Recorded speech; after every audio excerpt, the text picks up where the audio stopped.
നമസ്കാരം. ഞാൻ മണിമംഗലം അരവിന്ദ് ഭാസ്കർ. ഇടവ മാസത്തിലെ അശ്വതി, ഭരണി, കാർത്തിക നക്ഷത്രക്കാർക്ക് എങ്ങനെയായിരിക്കും എന്നുള്ളതാണ്. ഇവർക്ക് ഈ ഒരു മാസം ഈശ്വരാധീനം കുറവാണ്. കാര്യം വ്യാഴം മാറിയതോടുകൂടി ഈ നക്ഷത്രക്കാർക്ക് ചില പ്രശ്നങ്ങളുണ്ട്. നമ്മളോട് കൂടുതൽ സഹകരിച്ച് നിൽക്കുന്ന വ്യക്തികളെ നമ്മൾ അധികം സൂക്ഷിക്കുക. ഏത് സമയത്തും നമുക്ക് പ്രശ്നങ്ങൾ ഉണ്ടാവാനുള്ള സാധ്യത കാണുന്നുണ്ട്. മനസ്സിൽ ആവശ്യമില്ലാത്ത ചിന്തകൾ വന്ന് ഭവിക്കും.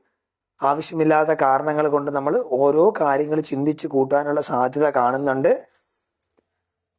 ഭാഗ്യസ്ഥാനമൊക്കെ വളരെ കഷ്ടത്തിലായിരിക്കും ഈ അശ്വതി, ഭരണി, കാർത്തിക നക്ഷത്രക്കാർക്ക്. അതുപോലെ തന്നെ ജോലി കാര്യങ്ങൾക്കൊക്കെ നമ്മൾ ദേവീ ക്ഷേത്രങ്ങളിൽ ദർശനം നടത്തുന്നതും നാരങ്ങ വിളക്ക് കത്തിക്കുന്നതൊക്കെ വളരെ നല്ലതായിരിക്കും. അതുപോലെ തന്നെ നമുക്ക് കയ്യിൽ വരുന്ന ധനം ഒരുപാട് ആവശ്യങ്ങൾക്ക്, അതായത് നമ്മുടെ